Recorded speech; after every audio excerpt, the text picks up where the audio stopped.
Hello guys, मैं हूँ टुकू। और आज और आज 80th इंडिपेंडेंस डे। तो आप सबको स्वतंत्रता दिवस की शुभकामनाएं। और एक बड़ी इंटरेस्टिंग बात है कि आज से करीब 80 साल पहले भारत कैसा था।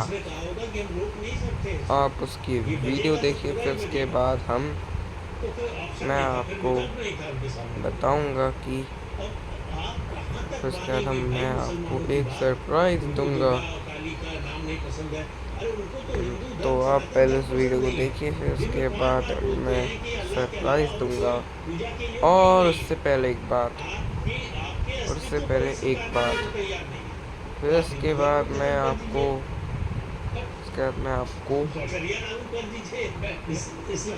एक बड़ी फिर आप जब वीडियो देखेंगे ना, उसके बाद मैं एक ऐसी इंटरेस्टिंग चीज़ बताऊंगा कि आप सुन के हैरान हो जाएंगे।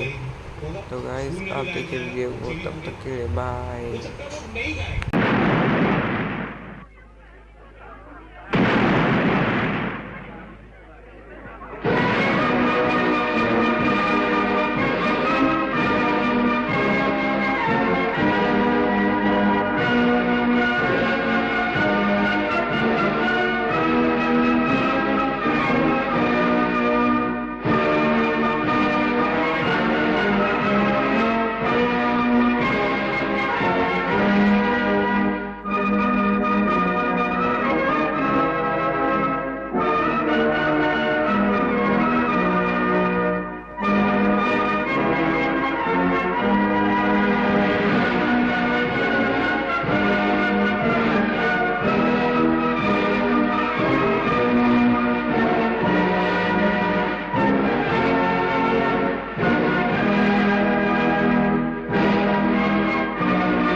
आजादी के 80वें वर्ष में देखते हैं कैसे बदला है भारत की आंतरिक सुरक्षा का पूरा परिदृश्य।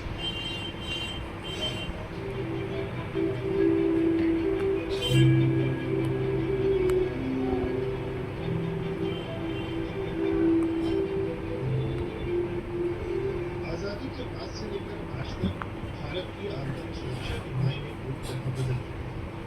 विभाजन की हिंसा, रियासतों के एकीकरण और कबीलाई आतंकों से जुड़े सफर आज डिजिटल सुरक्षा और आतंकवाद के खिलाफ सीमाओं का बड़े स्तर पहुंच गया है। पिछले 8 दशकों में जहां भारत ने आतंकवाद, उग्रवाद और नक्सलवाद का सामना किया, वहीं 2014 के बाद मोदी सरकार के दौरान देश की सुरक्षा नीति में एक बड़ा वैचारिक और रणनीतिक बदलाव देखा गया। अब भारत रणनीतिक संयम के पुराने ढांचे को छोड़कर आक्रामक रक्षा की राह पर चल रहा है।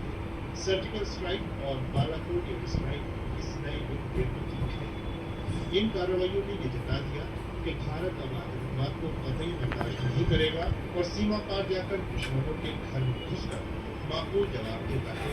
2025 में हुए ऑपरेशन सिंदूर के जरिए आतंकवाद के खिलाफ जीरो टॉलरेंस दुनिया ने भारत का नया रूप देखा।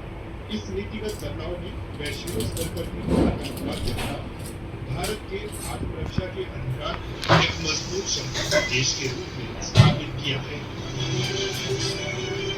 5 अगस्त 2019 को जम्मू कश्मीर से 1970 और 35A को हटाने के साथ ही देश की आंतरिक सुरक्षा में निर्णायक पल आया।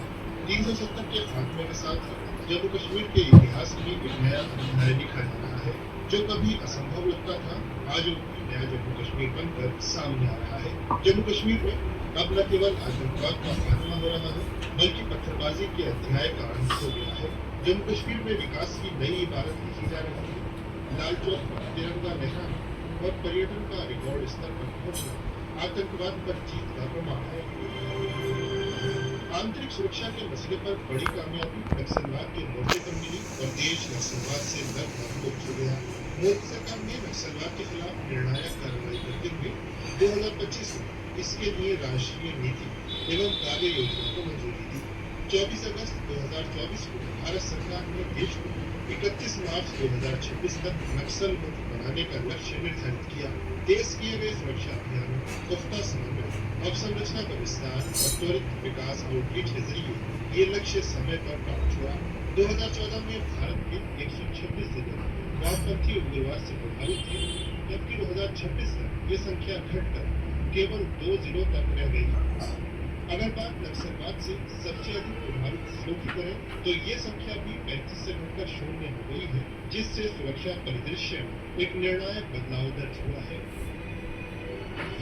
हाल के वर्षों में पूर्वोत्तर को हिंसा मुक्त करके शांति की स्थापना की गई है। पिछले 12 वर्षों में पूर्वोत्तर में हिंसा में 70% से ज्यादा की कमी आई है। मोदी सरकार के 12 वर्षों में पूर्वोत्तर में कई बड़े शांति समझौते किए, जिससे 10,500 से अधिक उग्रवादियों ने हथियार डालकर मुख्यधारा में शामिल होने का फैसला किया।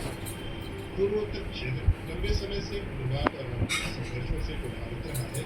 हालांकि 2014 से सरकार द्वारा शुरू की गई शांति पहल ने इस स्थिति को पूरी तरह बदल दिया है।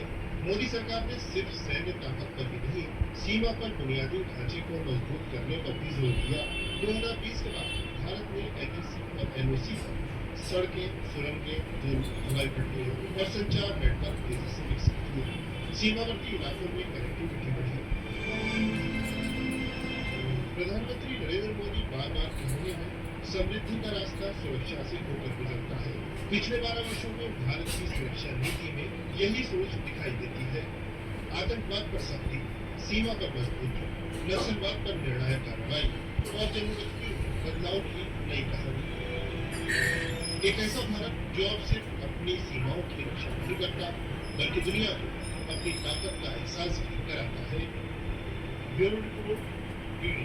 तो गाइस आज के लिए बस इतना ही। तब तक के लिए लाइक शेयर एंड सब्सक्राइब। तब तक के लिए जय हिंद, जय भारत।